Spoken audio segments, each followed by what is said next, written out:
Hello friends, ધમુસ kitchen and vlog પર તમારું સ્વાગત છે।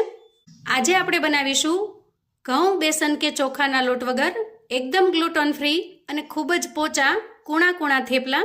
મિત્રો, આપણે ગુજરાતીઓ હંમેશા ઘઉંના લોટના થેપલા બનાવીએ છીએ અને ખાસ કરીને ઘઉંના ગ્લુટનથી બચવા માટે ઘઉંનો ઓછો ઉપયોગ કરીએ એની જગ્યાએ આપણે કોઈ પણ ગ્લુટન ફ્રી ખોરાક લેવાનું પસંદ કરતા હોઈએ છીએ। તો આજે હું તમારી સાથે જુવારના લોટમાંથી બનતા ગ્લુટન ફ્રી થેપલાની રેસિપી શેર કરું છું અને એકદમ ઠંડા ગુણ ધરાવતી જુવારના લોટમાંથી આપણે આ થેપલા બનાવીને તૈયાર કરીશું।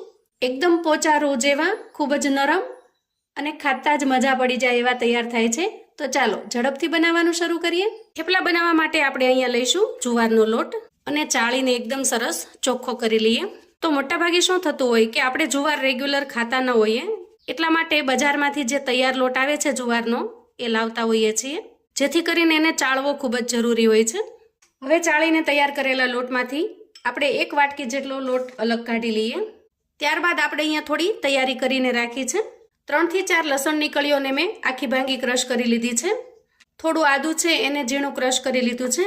1 લીલું મરચું જેને મેં આખું ભાંગું ક્રશ કરીને તૈયાર કરી લીધું છે અને 1 કટોરી જેટલી આપણે અહીંયા કોથમીર લીધી છે। એને પણ ધોઈ અને આપણે એકદમ ઝીણી સમારી લેવાની છે। તો સૌથી પહેલાં આટલી તૈયારી કર્યા પછી આપણે રેસિપી બનાવવાની શરૂઆત કરીશું। તો હવે આપણે જઈશું ગેસ તરફ। હવે જુઓ, ગેસ ઓન કરી અને એક મોટું વાસણ મેં ગેસ પર મૂકી દીધું છે। તો ખાસ કરીને આ રીતનું પોળું વાસણ આપણે પસંદ કરવાનું છે અને ત્યાર પછી આપણે જે વાટકાના માપથી જુવારનો લોટ લીધો છે એ જ વાટકાના માપથી આપણે એમાં પાણી એડ કરીશું। તો અહીંયા તમારે એક કટોરીનું માપ સેટ કરવાનું છે અને એક કટોરીના માપ પ્રમાણે જુવારનો લોટ અને પાણી લેવાનું છે। હવે જુઓ, પાણી થોડું ગરમ થાય એટલે 1 ચમચી જેટલું જીરું લઈ અને હાથથી મસળી આપણે એમાં એડ કરી દઈએ। એ જ રીતે આપણે અડધી ચમચી જેટલા અજમાને પણ હાથથી મસળી અને એડ કરી દઈએ। ત્યાર પછી અહીંયા 1 ચપટી જેટલી હિંગ એડ કરું છું અને સ્વાદ પ્રમાણે મીઠું એડ કરીશું અને હવે ક્રશ કરેલું લીલું મરચું એડ કરી દઈએ। તો મરચું બહુ તીખું પણ નહીં અને સાવ મોળું પણ નહીં, એ રીતે મેં લીધું હતું। તો તમારે કેટલું તીખું બનાવવું છે એ તીખાશનું પ્રમાણ જાળવી અને મરચું એડ કરવાનું છે। આદુને થોડું ક્રશ કરી અને લઈ લીધું છે, એને એડ કરી દઈએ અને લસણની 4-5 કળીને જુઓ આ રીતે ક્રશ કરેલી છે એ લીધી છે। તમે જો લસણ ન ખાતા હો તો સ્કીપ કરી શકો છો, લસણ વગર પણ થેપલા ખૂબ જ સરસ બનીને તૈયાર થાય છે। 1 ચમચી જેટલું આપણે અહીંયા ધાણા જીરું પાવડર એડ કરીશું, અડધી ચમચી જેટલી હળદર એડ કરીશું, 1 ચમચી જેટલું આપણે અહીંયા લાલ મરચું પાવડર એડ કરીશું। હવે આ બધા જ મસાલાને પહેલાં આપણે સારી રીતે મિક્સ કરી લઈએ। બધી જ વસ્તુને મિક્સ કર્યા પછી આપણે અહીંયા નાની 3 ચમચી જેટલું આમાં તેલ એડ કરીશું, જેથી કરીને થેપલા એકદમ સોફ્ટ બનીને તૈયાર થશે। અને ત્યાર પછી એમાં એડ કરીશું ઝીણી સમારેલી કોથમીર। તો આપણે જે 1 વાટકા જેટલી કોથમીર લીધી હતી એને મેં એકદમ ઝીણી સમારી લીધી છે, જો એને આપણે એડ કરી દઈએ। હવે બધી જ વસ્તુ મિક્સ કરી અને પાણીને થોડું ઉકળવા દઈએ, જેથી કરીને બધા જ મસાલાનો ફ્લેવર પાણીની અંદર સારી રીતે ઉતરી જશે। જો અહીંયા પાણી પણ ગરમ થઈ ગયું છે અને આપણે તૈયાર કરેલો જુવારનો લોટ આપણે એડ કરી દઈએ અને હવે ફટાફટથી જુવારના લોટને આપણે મિક્સ કરી દેવાનો છે। તો અહીંયા જુઓ, મસાલાવાળા પાણીની અંદર લોટ નાખી આપણે એકદમ સરસ લોટ જેવું બાંધી લીધું છે।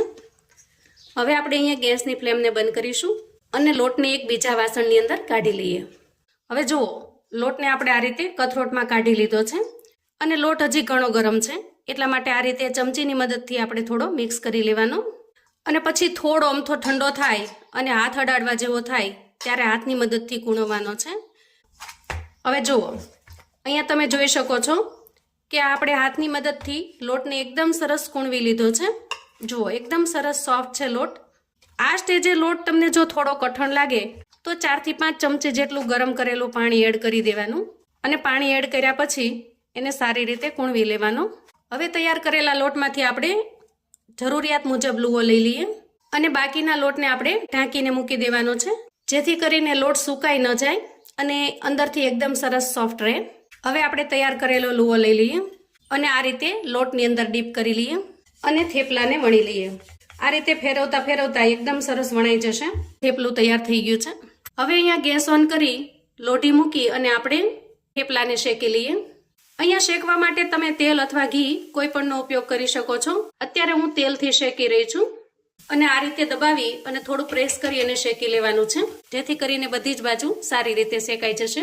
તો અહીંયા ખાસ તો એ વાતનો ખ્યાલ રાખવાનો છે કે લોટ એકદમ સોફ્ટ હોવો જોઈએ. લોટ જો સોફ્ટ નહીં હોય તો થેપલા કઠણ બનશે. મેં અહીંયા એકદમ સોફ્ટ લોટ બાંધેલો છે, તો તમે એનો લુક જોઈ શકો છો. અને વળી શેકવા માટે પણ તમારે અહીંયા વધારે ઓઇલ કે ઘીની જરૂર નહીં પડે. થોડા અમથા તેલ કે ઘીથી તમે સારી રીતે શેકી શકશો. થેપલાને શેકતી વખતે ગેસની ફ્લેમને આપણે મીડિયમ રાખીશું. જુઓ, એકદમ સરસ શેકાઈ ગયું છે. તો આ થેપલાની અંદર આપણે જે ઘઉંના લોટની અંદર દાજ પડી જાય એવી દાજ બિલકુલ નહીં પડે. થોડું થોડું ઉપરથી બ્રાઉન કલરનું શેકાઈ જશે. આ થેપલા બનાવવા માટે આપણે જેટલી જરૂરિયાત હોય એટલો જ લોટ બાંધવાનો છે. પણ ક્યારેક જો થેપલા બનાવતી વખતે થોડો લોટ વધી ગયો હોય તો એને ફ્રીજમાં રાખ્યા પછી તમારે ઢોકળાની જેમ બાફી લેવાનો થોડો ગરમ પાણીમાં. તો એનાથી લોટ ફરી પાછો તો એવો સરસ મજાનો કૂણો બની જશે. જુઓ, થોડું અમથું પ્રેસ કરવાથી આ રીતે ફૂલી ફૂલીને દડા જેવા થશે. જુઓ, એકદમ સરસ ફૂલી જાય છે. આ રીતે બધા જ થેપલા બનાવીને મેં તૈયાર કરી લીધા છે. માત્ર થોડી ટિપ્સ અને ટ્રિક્સને ફોલો કરી તમે એકદમ સરસ સોફ્ટ અને ગ્લુટોન ફ્રી થેપલા બનાવીને તૈયાર કરી શકો છો. તો જુઓ, એકદમ સોફ્ટ અને સ્પોન્જી એવા જુવારના થેપલા બનીને તૈયાર છે. જુઓ, એકદમ સોફ્ટ બનીને તૈયાર થાય છે. ખૂબ જ નરમ અને એકદમ કૂણા બને છે. અહીંયા તમે જોઈ શકો છો. તો મિત્રો, અત્યારે ઉનાળાની ગરમીમાં કોથમીર નાખેલા જુવારના થેપલા એકદમ ઠંડા ઠંડા અને મજા પડી જાય એવા લાગે છે. આ થેપલાને તમે દહીંના ડીપની સાથે, સૂકી ભાજી સાથે, ચાની સાથે અથવા તો કોઈ પણ ચટણી સાથે ખાઈ શકો છો. એકદમ ટેસ્ટી અને ખૂબ જ સ્વાદિષ્ટ લાગે છે. જેને દાંત ન હોય એ પણ આરામથી ખાઈ શકે એવા સરસ બનીને તૈયાર થાય છે. વળી ગ્લુટોન ફ્રી હોવાથી બધાને આ થેપલા ખૂબ જ પસંદ આવશે. તો મિત્રો, આવું અવનવું જાણવા માટે અને મને સપોર્ટ કરવા માટે ચેનલ પર જો તમે નવા છો તો પ્લીઝ ચેનલને સબસ્ક્રાઈબ કરો. વિડીયો ગમે તો લાઈક અને શેર કરો. તમારા સગા સંબંધી મિત્રોને પણ આપણા આજના એકદમ સોફ્ટ અને નરમ એવા જુવારના થેપલાની રેસિપી ચોક્કસથી મોકલી આપજો, જેથી એ લોકો પણ બનાવીને તૈયાર કરી શકે, એન્જોય કરી શકે અને એના પરિવારને પીરસી શકે. કોમેન્ટમાં મને ચોક્કસથી જણાવજો મિત્રો કે આજના એકદમ નરમ અને પોચા રૂ જેવા આ થેપલાની રેસિપી તમને કેવી લાગી છે. તો ફરી મળીએ એક નવી રેસિપી સાથે. ત્યાં સુધી આવજો મિત્રો.